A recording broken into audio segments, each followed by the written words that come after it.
Madame, Monsieur, bonjour.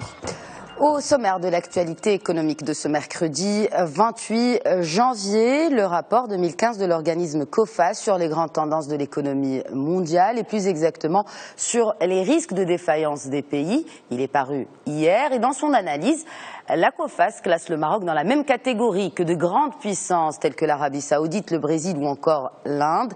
Cette catégorie a été établie sur la base d'analyses approfondies, bien sûr, au niveau convenable. Et avec le Maroc, 5 autres pays africains présentent un minimum de risque sur la solvabilité de leurs entreprises.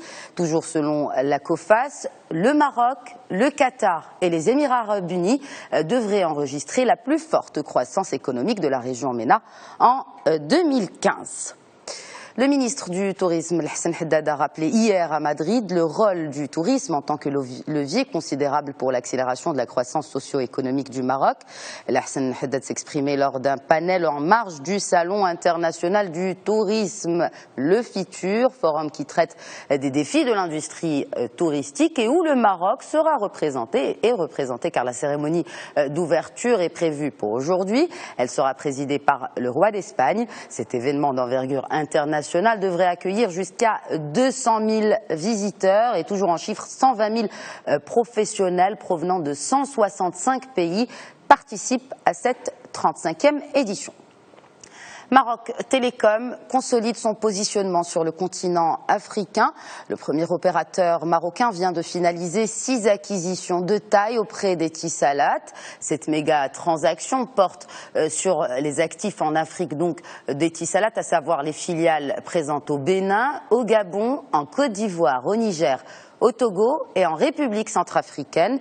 Montant de l'acquisition 474 millions d'euros. Le président du directoire de Maroc Télécom, Abdeslam Ahizoun, a déclaré, je cite, « Par cette opération, Maroc Télécom appuie la politique de coopération économique sud-sud du Royaume en Afrique. » Fin de citation. Dans la foulée, le groupe Banque Centrale Populaire concrétise les conventions signées en Afrique de l'Ouest à l'occasion de la dernière visite royale. Il s'agit de développer le secteur de la microfinance malien, ivoirien et guinéen. La BP s'est ainsi engagée à y créer une institution de microfinance à travers une holding créée dans ce sens, l'Atlantic Microfinance for Africa, l'AMIFA, qui par ailleurs vient d'obtenir le statut de la Casablanca Finance City. Et par ailleurs, la filiale de la CDG Medz s'est vue confier l'étude d'un projet d'une agropole au Gabon. La convention a été signée à Libreville. Elle consiste à la mise en œuvre du projet. L'État gabonais table sur une exploitation de 200 000 hectares sur 5 ans et quelques 1600 villages vont être intégrés dans cette agropole. À rappeler que le protocole de cette coopération a été signé en marge de la visite royale au Gabon en mars dernier. Et puis on reste dans ce rayonnement marocain en Afrique. M2M Group décroche un gros marché au Togo.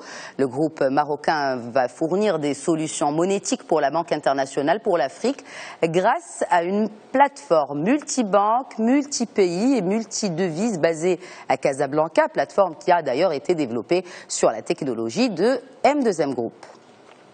Et en Tunisie, une opération financière jamais effectuée depuis 2007. Le pays lance un eurobond d'un demi-milliard de dollars sur 10 ans à un taux de 6%. Il s'agit surtout d'un eurobond qui ne sera garanti par aucun autre État.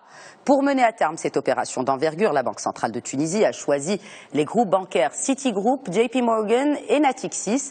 Pour mémoire, les 3 dernières sorties de la Tunisie sur le marché de la dette internationale avaient été garanties par les États-Unis et le Japon. La France, pénalisée pour ses défaillances, a vérifié les aides européennes versées à ses agriculteurs. Le pays est ainsi appelé à rembourser 1 milliard d'euros à l'Union européenne. Les erreurs et les fraudes représenteraient 2% de la somme perçue par l'État français entre 2008 et 2012. C'est en tout cas ce que nous apprend la Commission européenne. La France n'est pas le seul pays concerné par cette demande de remboursement, mais sur les 15 accusés, Paris éponge le plus gros de l'ardoise. Le remboursement devra se faire sur 3 tranches d'ici à 2017. Polémique toujours, et pour terminer, malgré les controverses récurrentes sur les salaires exorbitants des patrons des grandes banques, leur rémunération reste plus que généreuse. Ainsi, le directeur général de la Goldman Sachs a bouclé l'année avec un bonus de 24 millions de dollars, du jamais vu depuis la crise financière de 2008. Goldman Sachs n'est pas une exception. La plus grande banque US, JP Morgan Chase, en actif, a remis à son PDG une rémunération de 20 millions de dollars.